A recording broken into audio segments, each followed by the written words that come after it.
नमस्कार दोस्तों, शिक्षा मनोविज्ञान में अपने जो अधिगम के सिद्धांत चल रहे थे उस कड़ी में आज का जो अपना सिद्धांत है वो है समीपता अनुबंधन का सिद्धांत। कौन सा सिद्धांत है दोस्तों?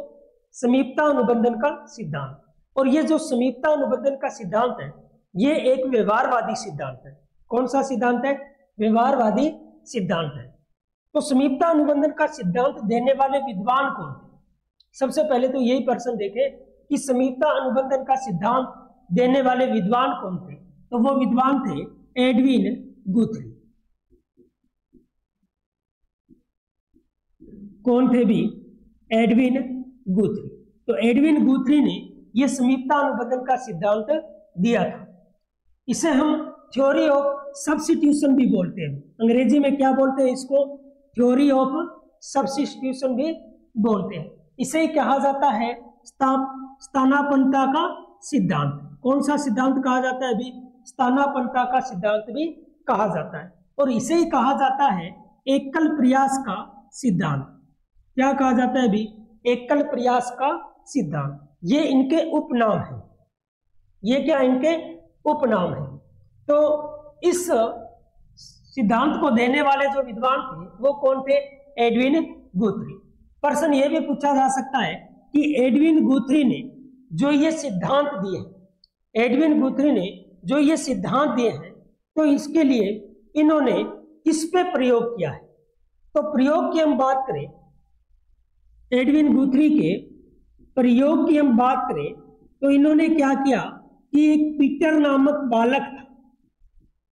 पीटर नामक बालक पर इन्होंने प्रयोग किया था। इन्होंने जानवरों पर भी प्रयोग किए थे।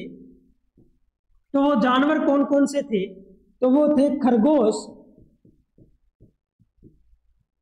व बिल्ली। किस पे किया था अभी? खरगोश व बिल्ली पर प्रयोग किया था। तो प्रयोग की हम बात करें, आपसे प्रश्न पूछा जा सकता है कि एडविन गुथरी ने प्रयोग किन किन पे किए। तो इन्होंने पहला जो प्रयोग किया वो पीटर नामक बालक पर, और दूसरा जानवरों पे भी इन्होंने प्रयोग किए थे। जानवरों की हम बात देखें तो वो कौन कौन से? खरगोश व बिल्ली है। कौन कौन से जानवर है? खरगोश व बिल्ली है। अब हम देखें कि इस सिद्धांत का अर्थ क्या है। समीपता अनुबंधन का सिद्धांत, समीपता अनुबंधन का अर्थ क्या है? तो दोस्तों समीपता को क्या कहा जाता है? साहचर्य कहा जाता है।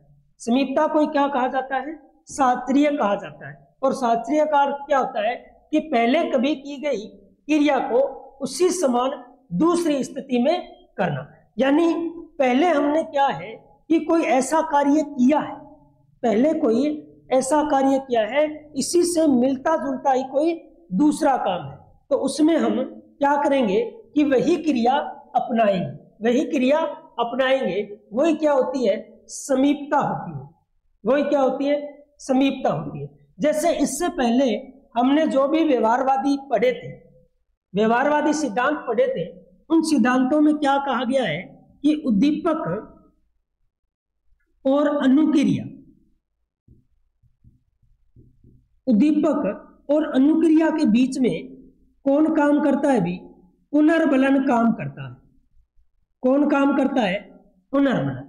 उद्दीपक और अनुक्रिया के बीच में, उद्दीपक और अनुक्रिया के बीच में पुनर्बलन काम करता है।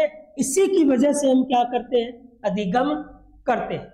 लेकिन एडविन गुथरी ने क्या किया? इस पुनर्बलन को पूरी तरह से नकार दिया। पुनर्बलन को पूरी तरह से नकार दिया।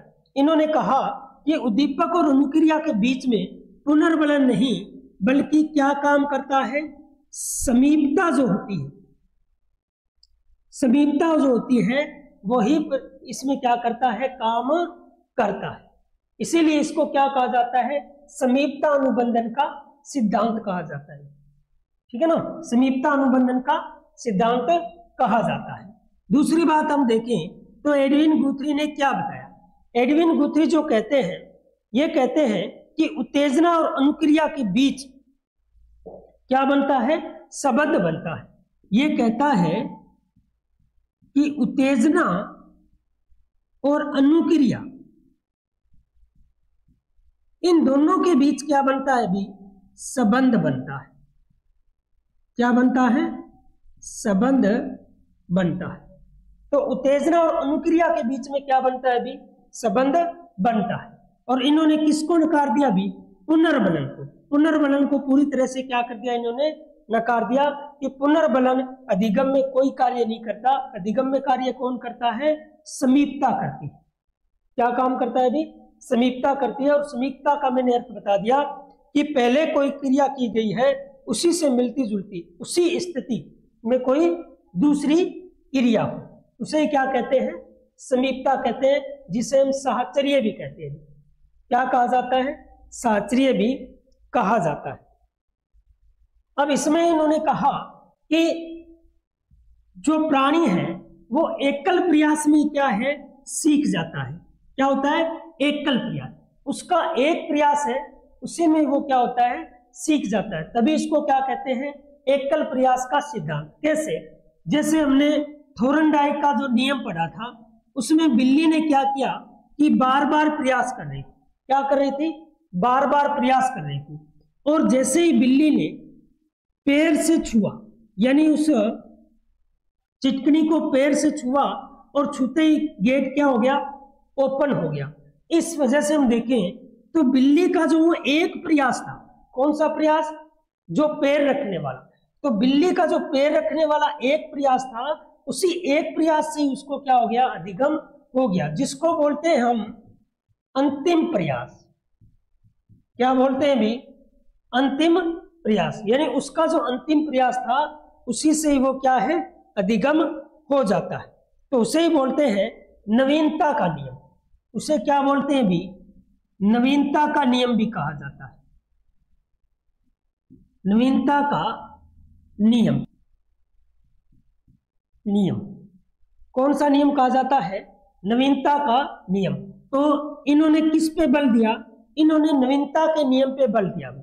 प्रश्न पूछ ले कि कौन से व्यवहारवादी विद्वान ने नवीनता पे बल दिया है, तो वो कौन है भी? एडविन गुथ्री है। ये नवीनता क्या होती है? यानी उसका जो अंतिम प्रयास होता है, उसका जो अंतिम प्रयास है वही क्या है? नवीनता है। तो इन्होंने क्या दिया भी? नवीनता का नियम भी दिया है।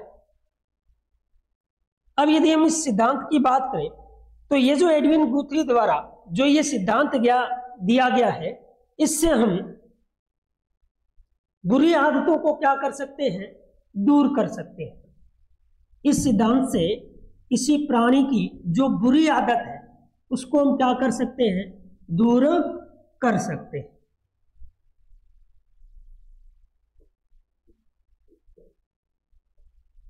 तो इससे बुरी आदतों को क्या कर सकते हैं भी? बुरी आदतों को दूर कर सकते हैं। बुरी आदतों को दूर कर सकते हैं।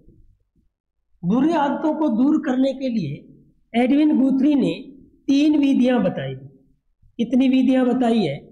3 विधियां बताई। तो बुरी आदतों को दूर करने के लिए एडविन गुथ्री ने 3 विधियां बताई है। सबसे पहली विधि कौन सी है भी? सबसे पहली विधि है सीमा या देहली विधि। कौन सी विधि है? सीमा या देहली विधि। अब देखो, सीमा या देहली विधि का क्या अर्थ हो गया कि जैसे कोई अवांछनीय क्रिया कर रहा है, ठीक है ना, तो उस अवांछनीय क्रिया पे क्या लगा दे? सीमा लगा दे, देहली लगा दे। जैसे किसी को क्रोध आता है, ठीक है ना, किसी को क्या आता है? क्रोध आता है। तो हम बार बार उसको ये कहें कि आपको क्रोध नहीं करना है, यानी उसको एक सीमा, एक देहली, या हम कहें कि एक बॉर्डर के अंदर क्या कर देना?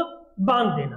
एक सीमा के अंदर उसको बांध देना। यानी बार बार हम ये कहें कि आपको गुस्सा नहीं करना, यानी हम क्या कर रहे हैं? उसको एक सीमा में बांध रहे हैं, ठीक है ना। जैसे हम कहें कि आपको ज्यादा गुस्सा नहीं करना है, हद से ज्यादा गुस्सा नहीं करना, यानी हम क्या कर रहे हैं? उसको एक सीमा के अंदर बांध रहे हैं। तो पहली विधि कौन सी होगी भी? सीमा या देहली विधि होगी। पहली विधि कौन सी होगी? सीमा या देहली विधि। अब दूसरी विधि की यदि हम बात करें, ये कौन सी विधियां पढ़ रहे हैं हम? बुरी आदतों को दूर करने की विधियां, बुरी आदतों को दूर करने की विधियां पढ़ रहे हैं। और कितनी विधियां बताई इन्होंने? 3। पहली हो गई सीमा या दहली विधि, दूसरी हो गई थकान विधि, कौन सी हो गई भी? थकान विधि। इस विधि के अनुसार क्या है? इस विधि के अनुसार हम देखें कि जो भी अवांछनीय क्रिया कर रहा है, जो भी प्राणी अवांछनीय क्रिया कर रहा है, तो उस क्रिया को बार बार इतनी बार दोहराया जाए कि वो क्या महसूस करने लगे? थकान महसूस करने लगे, बाद में वो उस क्रिया को करने की तरफ देखे ही नहीं। तो दूसरी कौन सी है भी? थकान विधि है। कौन सी विधि है? थकान विधि है, यानी उसको उस अवांछनीय क्रिया को करवा करवा कर इतना थका देना कि वो उसको दोबारा करने से क्या कर दे? मना कर दे। और तीसरी जो है वो है परस्पर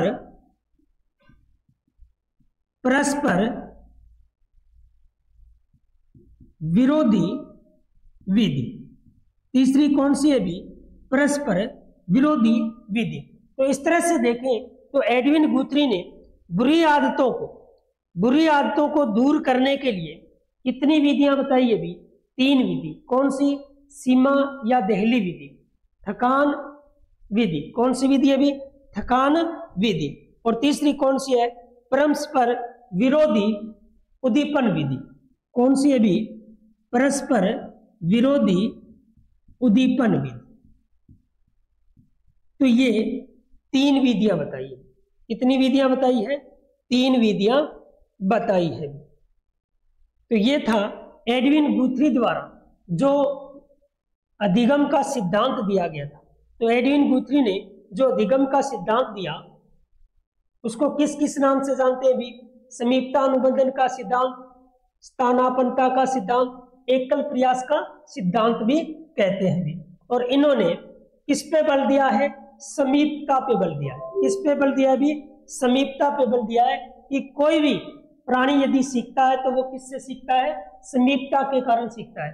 इसका इन्होंने खंडन कर दिया भी पुनर्बलन का, यानी पुनर्बलन का इन्होंने पूर्ण रूप से क्या कर दिया भी? विरोध कर दिया। और इन्होंने बुरी आदतों को दूर करने के लिए कितने नियम बताए अभी?